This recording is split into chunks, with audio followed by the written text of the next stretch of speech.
ఉపాధి హామీ పథకం కింద నిర్మిస్తున్న పాడి పశువుల షెడ్లు పేదల రైతులకు ఆసరాగా అయితే నిలుస్తున్నాయి. ఇప్పటి వరకు చాలా మంది రైతులకు షెడ్లు లేకపోవడంతో పశువులను ఎండలో ఉంచుతూ ఉన్నారు. మరికొందరు వ్యవసాయ క్షేత్రాల్లో కట్టేస్తున్నారు. దీంతో వాటి ఆరోగ్యంపై వాతావరణ పరిస్థితుల ప్రభావం చూపడంతో పాల ఉత్పత్తి గణనీయంగా పడిపోతుంది. జిల్లా వ్యాప్తంగా సుమారు 1.4 లక్షల పాల ఉత్పత్తి మాత్రమే అవుతుందని, వాస్తవానికి 2 లక్షలకు పైగా డిమాండ్ ఉంటుందని, ఈ పరిస్థితుల్లో పాడి పరిశ్రమను ప్రోత్సహించే క్రమంలో ప్రభుత్వం చర్యలు చేపట్టి షెడ్లను అయితే మంజూరు చేస్తుంది.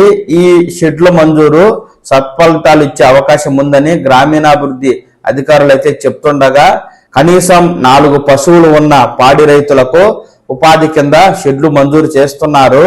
ఒక్కో మండలానికి 60 కాగా ఇప్పటి వరకే 20 యూనిట్లు దాదాపు పూర్తి కావచ్చాయని, ఒక్కో షెడ్డుకు 80,000 నుంచి ₹1,00,000 దాకా నిర్మాణ పనులు చేపట్టేందుకు ఆర్థిక సహాయం చేస్తోందని, ఉత్సాహం ఉన్న రైతులు ముందుకొస్తే స్వయంగా రైతులే షెడ్లు నిర్మించుకోవచ్చని, ఇందుకోసం షెడ్లు నిర్మించుకునేందుకు స్థలం ఉంటే చాలు మంజూరు చేస్తామంటూ ఆరుబయట పశువులను ఉంచడంతో పాల దిగుబడి ఖచ్చితంగా మార్పు ఉంటుందని, రైతుల సంక్షేమం కోసం మంజూరు చేస్తున్న యూనిట్లు రైతులు ఉపయోగించుకునేందుకు ముందుకు రావాలని, ఉపాధి కింద మండలంలోని రైతులు ఈ యొక్క పశువుల షెడ్ల కోసం దరఖాస్తు చేసుకోవాలి అంటూ మనకు ఉపాధి హామీ అధికారులు అయితే చెప్తుండగా, ఆయా గ్రామాల్లోని పాడి రైతులు మీ పశువులు అలాగే గొర్రెలు మేకలు కోళ్ల పెంపకందారులు ఎవరైనా ఉంటే, మీకు సొంత స్థలం ఉంటే తప్పనిసరిగా ఈ షెడ్లకైతే దరఖాస్తు చేసుకుంటే మీకు షెడ్డు నిర్మించుకునేందుకు